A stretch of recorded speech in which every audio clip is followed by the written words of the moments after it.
Hello दोस्तों, मैं दिव्यांशु शुक्ला स्वागत करता हूं आपका आपके अपने यूट्यूब चैनल एजुफाई इंडिया पर।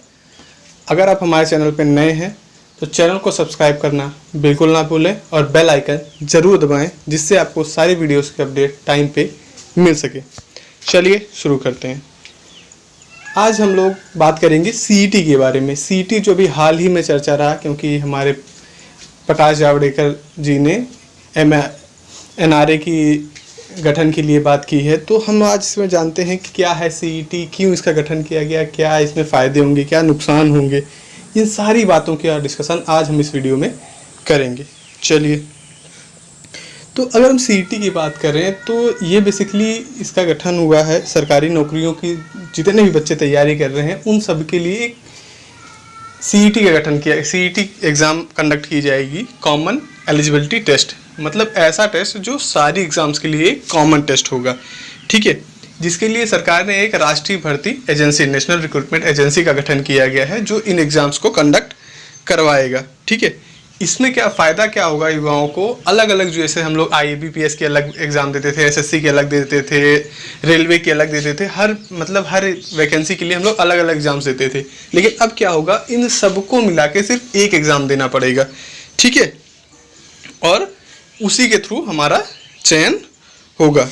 हमारे केंद्रीय मंत्री प्रकाश जावड़ेकर ने बुधवार को कैबिनेट की बैठक में राष्ट्रीय भर्ती एजेंसी के गठन के बारे में ऐतिहासिक फैसला लिया गया, उसकी जानकारी हमको दी और हम आज जानते हैं कि इस फैसले से हमको क्या फ़ायदा होगा या क्या नुकसान होगा या किसको फ़ायदा मिलने वाला है, ठीक है। चलिए, तो जो राष्ट्रीय भर्ती एजेंसी एनआरए की बात करें तो नौकरी जिस चाहने वाले सामान्य पात्रता परीक्षा से मिलेंगे ज़्यादा विकल्प। मतलब अगर हमको नौकरी चाहिए तो एक कॉमन एग्ज़ाम होगा जिससे हमें ज़्यादा विकल्प दिए जाएंगे। एग्ज़ाम कैसे होगा, एग्ज़ाम जो होगा वो 3 लेवल पे होगा, एक स्नातक, दूसरा उच्च माध्यमिक मतलब 12th लेवल, इंटरमीडिएट, और तीसरा मैट्रिक पास मतलब हाई स्कूल लेवल पे, ठीक है। तो 3 पदों पे होगा।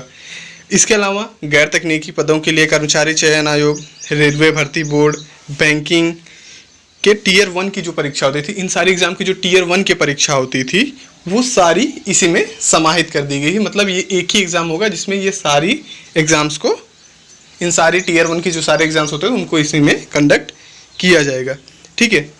कौन सा सेक्शन से इसको लिया गया इसमें, मतलब ग्रुप C और D, ठीक है। B और C के सेक्शन जो हमारा है, मतलब ग्रुप B की जो नौकरियाँ हैं और ग्रुप C की जो नौकरियाँ हैं, उनके उम्मीदवारों को इस एग्ज़ाम से शॉर्ट लिस्ट किया जाएगा, ठीक है। चलिए, अब करना क्या है, मानक पाठ्यक्रम एक तैयार किया जाएगा अलग अलग स्तर पे, जो कि लगभग 12 भारतीय भाषाओं का जिसमें सिलेक्शन किया गया। मतलब 12 भारतीय भाषाओं में एग्ज़ाम्स हो सकेंगी और हर स्तर के लिए अलग अलग एक मानक स्तर डिसाइड कर दिया जाएगा। अगर मतलब आप B लेवल के एग्ज़ाम दे रहे हैं तो आपको इतनी इन्फॉर्मेशन होनी चाहिए, C लेवल का एग्ज़ाम दे रहे हैं तो आपको इतनी इन्फॉर्मेशन होनी चाहिए, ठीक है।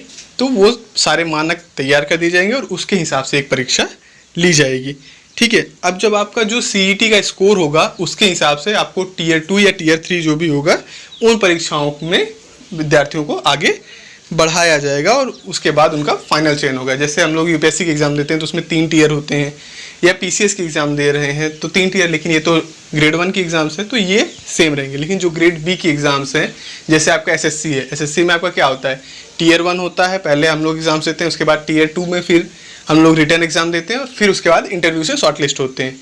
तो होगा क्या कि जो Tier 1 होगा, चाहे SSC का है चाहे IBPS का है, इन सारे Tier 1 को कॉमन कर दिया गया है, ठीक है।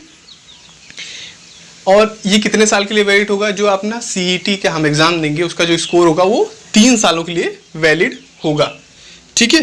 3 साल के दौरान हम चाहे जो श्रेष्ठतम हमारा स्कोर होगा वो मान्य कर लिया जाएगा, ठीक है।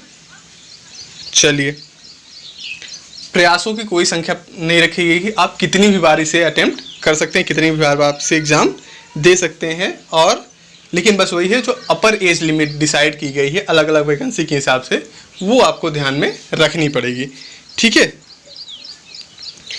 अब बात करते हैं SC ST वालों के लिए क्या प्रावधान किए गए। SC है, ST है, OBC, PWD, अगर अलग अलग श्रेणी के जो बच्चे हैं उनके लिए जो अपर एज लिमिट है, मतलब ऊपरी आयु की सीमा है, वो उसमें थोड़ी सी छूट दी जाएगी ताकि उनको चांसेस ज़्यादा मिल सके, ठीक है।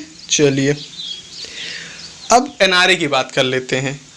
एनआरए को कारगर बनाने में, भर्ती प्रक्रिया को कारगर बनाने में मदद मिलेगी। कैसे? सबसे पहले क्या करेगा, एनआरए साल में 2 बार होगा। जो एनआरए जो सीईटी के एग्ज़ाम करवाएगा वो साल में 2 बार करवाएगा। ठीक है।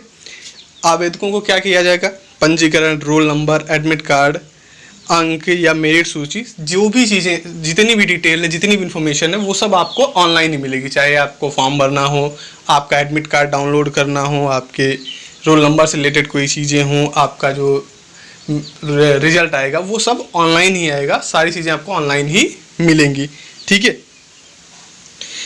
अब इसमें क्या रखा गया, सीईटी के दौरान अभ्यर्थियों की भारी संख्या में जांच की जाएगी। मतलब बहुत सारे एग्जाम हम देखते हैं, कोई भी एग्जाम हो, बहुत सारे बच्चे उसमें बैठते हैं। तो इन्होंने क्या किया है कि ये काफ़ी हाई लेवल पे बच्चों की छटनी करेंगे। मतलब सिलेक्शन बहुत कम लोगों का होगा, मैक्सिमम। सीधी सी बात है, इसका मतलब यही कट ऑफ आई जाने वाली है। ठीक है। तो इसका हमें ध्यान रखना पड़ेगा। परीक्षा जो होगी वो बहुविकल्पी होगी।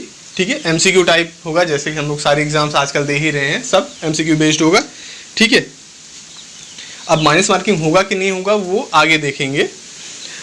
इसमें करेंगे क्या लोग, लगभग 95% स्टूडेंट्स को शॉर्टलिस्ट करके बाहर निकाल देंगे। मतलब सिर्फ 5%, मतलब एकदम क्रीम्ड स्टूडेंट्स को ये लोग सेलेक्ट करने वाले हैं, ताकि इनको अगले टीयर 2 या टीयर 3 में ज़्यादा मेहनत ना करनी पड़े। ठीक है। तो हमें एकदम लग के तैयारी करनी है और बहुत अच्छे मार्क्स इसमें लाने पड़ेंगे क्वालिफाई करने के लिए। ठीक है। सिर्फ 5% स्टूडेंट्स को ये लोग शॉर्टलिस्ट करेंगे इस एग्ज़ाम के थ्रू। चलिए, पारदर्शिता रहेगी। ठीक है। पारदर्शिता कैसे रहेगी, चयन प्रक्रिया में लगने वाले समय में कमी, क्योंकि अलग अलग एग्ज़ाम्स होते थे तो कई सारे एग्ज़ाम्स कंडक्ट करवाने पड़ते थे, तो उन सब में काफ़ी टाइम लग जाता था। अब एक टीयर 1 के लिए कॉमन एग्ज़ाम हो गया, तो इस एग्ज़ाम से क्या होगा, बाकी सबको टीयर 2 और बाकी अरेंज करने में उतना टाइम नहीं लगेगा। ठीक है। सामान्य पात्रता वाली जो अलग अलग एजेंसियाँ आयोजित करती थी एग्ज़ाम में, वो मुश्किल ख़त्म हो जाएगी। कभी कभी क्या होता था, सेम डेट्स पे एग्ज़ाम पड़ जाती थी, या ऐसी एक ही दिन का डिफरेंस हो, लेकिन दूरी इतनी ज़्यादा हो हम लोग कवर ना कर पाएँ। तो ये सारी चीज़ों का प्रॉब्लम ख़त्म हो जाएगा, क्योंकि एक ही एग्ज़ाम होगी, एक ही टाइम पे होगी। ठीक है। ये 1000 से ज़्यादा सेंटर्स बनाए जाएंगे इसको। ऑलमोस्ट हर स्टेट, हर सिटी में, हम कह सकते हैं ऑलमोस्ट हर सिटी में इसके सेंटर्स रखे जाएंगे। 117 आकांक्षी जिले सहित प्रत्येक जिले में कम से कम, मतलब हर एक ज़िले में कम से कम एक सेंटर तो ये लोग जरूर ही बनाएंगे। इससे ग्रामीण में, गांव में रहने वाले बच्चों का, महिलाओं का, इन सब का भला काफ़ी ज़्यादा हो सके, क्योंकि यहाँ पे ट्रांसपोर्टेशन की प्रॉब्लम्स होती हैं और वो लोग एग्ज़ाम्स देने में उनको कठिनाइयाँ होती हैं। अगर बार बार एग्ज़ाम्स देनी पड़ी तो जाने में, ठहरने में, वो सारी प्रॉब्लम्स का सॉल्यूशन हो सकता है इससे। ठीक है। पारदर्शी होगी, मतलब ट्रांसपेरेंट रहेगी, और आसान भर्ती प्रक्रिया हो जाएगी, क्योंकि एक ही एग्ज़ाम है तो आसानी तो होनी ही होनी है। आपको एक ही बार तैयारी करनी है और आप बहुत सारे एग्ज़ाम्स के लिए एलिजिबल हो जाएंगे, वरना हमको हर सबके प्री अलग अलग से क्वालिफाई करना पड़ता था, टीयर 1 अलग अलग क्वालिफाई करना पड़ता था। इसका प्रॉफिट हमें मिलने वाली है। वर्तमान में सरकारी नौकरियों को इच्छुक विद्यार्थियों को विभिन्न एजेंसियों द्वारा आयोजित, वही मैंने कहा, कई सारी परीक्षाएं देनी पड़ती थी। जैसे हम लोग IBPS की अलग देते हैं, SSC की अलग देते थे, RRB करवाते थे उसकी अलग दे देते थे। जो भी एजेंसी करवा रही है सबके एग्ज़ाम्स हम लोग दे रहे हैं, तो इस पर फ़ायदा मिलने वाला है।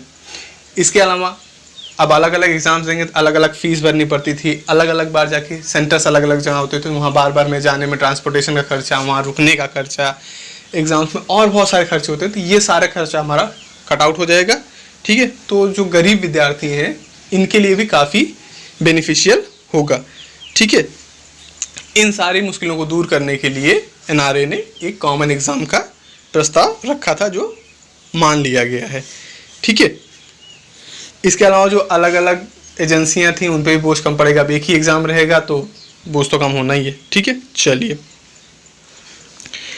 नौकरी तलाश करने वालों को प्राथमिकता दी जाएगी। ठीक है। इसमें होगा क्या कि उम्मीदवारों को अपने अकॉर्डिंगली टाइम और डेट सेलेक्ट करने का ऑप्शन मिल जाएगा। ठीक है। वो अपने हिसाब से अपना केंद्र चुन सकते हैं, अपना टाइम, जब उनके पास टाइम हो तब जाके एग्ज़ाम दे सकते हैं। मतलब लगभग ऑलमोस्ट कई टाइम पे एग्ज़ाम्स ये हो पाएंगे। ठीक है। रोजगार सृजन को प्रोत्साहन मिलेगा, क्योंकि जब CET का अंक होगा उससे सिर्फ गवर्नमेंट सेक्टर में नहीं, इसके अलावा प्राइवेट सेक्टर्स में जो PSUs हैं उसमें भी जॉब्स की ऑप्शंस बढ़ जाएंगी, वरना उनको अलग से अपना एग्ज़ाम कंडक्ट करना पड़ता था, वो भी उनको छूट मिल जाएगी, उनको एग्ज़ाम नहीं कंडक्ट करना पड़ेगा। ये सीईटी के स्कोर के हिसाब से वो अपना एक कॉमन सा एक छोटा सा कोई एग्ज़ाम अरेंज कर लेंगे और उस हिसाब से वो अपनी कर पाएंगे। ठीक है, तो निजी कंपनियां और गवर्नमेंट सेक्टर दोनों को फ़ायदा होगा। इसके अलावा जब गवर्नमेंट प्राइवेट सेक्टर को भी फ़ायदा होगा तो प्राइवेट सेक्टर में ज़्यादा से ज़्यादा जॉब अपॉर्चुनिटीज़ लोगों को मिल सकेंगी। ठीक है, और समय और खर्च की बचत भी होगी, चाहे वो स्टूडेंट की बात करें, चाहे वो गवर्नमेंट सेक्टर या प्राइवेट सेक्टर की बात करें, उनका भी समय और खर्च बचना ही है। ठीक है, चलिए अब फ़ायदा किसको होगा इसमें? फ़ायदा सबसे ज़्यादा देखा जाए तो युवाओं के लिए होगा। युवाओं को ऐसे इतनी सारी एग्ज़ाम्स देनी पड़ती थी, हर एग्ज़ाम के लिए अलग अलग डेट्स, अलग अलग पैसे, रहने का खर्च, ये सारी चीज़ें उन्हें देखनी पड़ती थी। अब क्या होगा, एक एग्ज़ाम है, उसी की तैयारी करो, उसे क्वालिफाई करो, उसके अलावा आप अपना एग्ज़ाम, तो इससे बहुत फ़ायदा होगा, क्योंकि हर साल लगभग देखा जाए 2.5 से 3 करोड़ उम्मीदवार इन परीक्षाओं में शामिल होते हैं, तो उनको तो फ़ायदा हो ही रहा है। ठीक है, इसके अलावा गरीब उम्मीदवारों को बहुत बड़ी राहत मिलेगी। जितने भी गरीब उम्मीदवार हैं उनका मैंने पहले बताया कि आने जाने में खर्चा होता था, फिर अलग अलग एग्ज़ाम्स की अलग अलग फ़ीस भरनी पड़ती थी, अब एक ही बार फीस भरनी पड़ेगी, एक ही बार एग्ज़ाम देना होगा, टाइम की बचत होगी, तैयारी एक डायरेक्शनल हो जाएगी, ये सारे फ़ायदे हमें होने हैं। ठीक है, इसके अलावा महिला उम्मीदवारों को बहुत ज़्यादा लाभ होगा, क्योंकि महिला उम्मीदवार अगर हम बात करें तो जो ग्रामीण इलाके में है उनके लिए लिमिटेशंस होती हैं, सबको उतने मौके नहीं मिलते हैं कि वो बार बार जाके एग्ज़ाम दें या हर एग्ज़ाम में पार्टिसिपेट कर पाएँ, तो उनके लिए ये बहुत बेनिफिशियल हो सकता है कि एक ही एग्ज़ाम देनी है और उसमें वो अच्छा परफॉर्म कर सकती हैं। इसके अलावा परीक्षा केंद्रों से दूरी कम होगी, वरना पहले आपको अगर आप गांव एरिया से हैं तो आपको बहुत दूर एग्ज़ाम देने जाना पड़ता था। अब इसमें क्या होगा कि हर ज़िले में सेंटर है, तो अपने डिस्ट्रिक्ट में जाके आराम से एग्ज़ाम दे ही सकते हैं, तो दूरी भी कम हो जाएगी, 40-50 किलोमीटर के अंदर आपको सेंटर मिल ही जाना है, तो ये सारे फ़ायदे होंगे। ठीक है, अब गवर्नमेंट इस पर कितना खर्च करेगी, क्या वित्तीय है, तो राष्ट्रीय एनआरए के लिए सरकार ने 1517.57 करोड़ रुपए दिए हैं। ठीक है, और इस व्यय को 3 वर्ष की अवधि में किया जाएगा, मतलब 3 साल के अंदर इनको सारी अपनी प्रोसेस कंप्लीट करनी है और ये सीईटी के एग्ज़ाम को ट्रैक पे लाना है और उसे रेगुलर बना देना है। ठीक है, जो 117 आकांक्षी ज़िले हैं, मतलब जिनमें पहले शुरुआत की जाएगी, पहले यहाँ पे इस लागत से यहाँ पे उनको सेंटर्स का निर्माण करवाना और सारी चीज़ें इनको तैयार करनी है। ठीक है, तो उम्मीद करते हैं वीडियो आपको अच्छा लगा होगा। आप हमें हमारे सोशल मीडिया प्लेटफॉर्म से हमसे जुड़ सकते हैं, जहाँ पे आपको फ्री पीडीएफ्स, नोट्स और क्विजेस दी जाएंगी। इसके अलावा अगर आपको ऐसे किसी भी वीडियो के बारे में जानकारी, किसी भी टॉपिक की जानकारी चाहिए, तो आप हमें कमेंट सेक्शन में कमेंट कर दीजिए, हम उस पर जल्दी ही कोई ना कोई वीडियो बना देंगे। ठीक है, तब तक चैनल को लाइक सब्सक्राइब जरूर करिए। टाटा।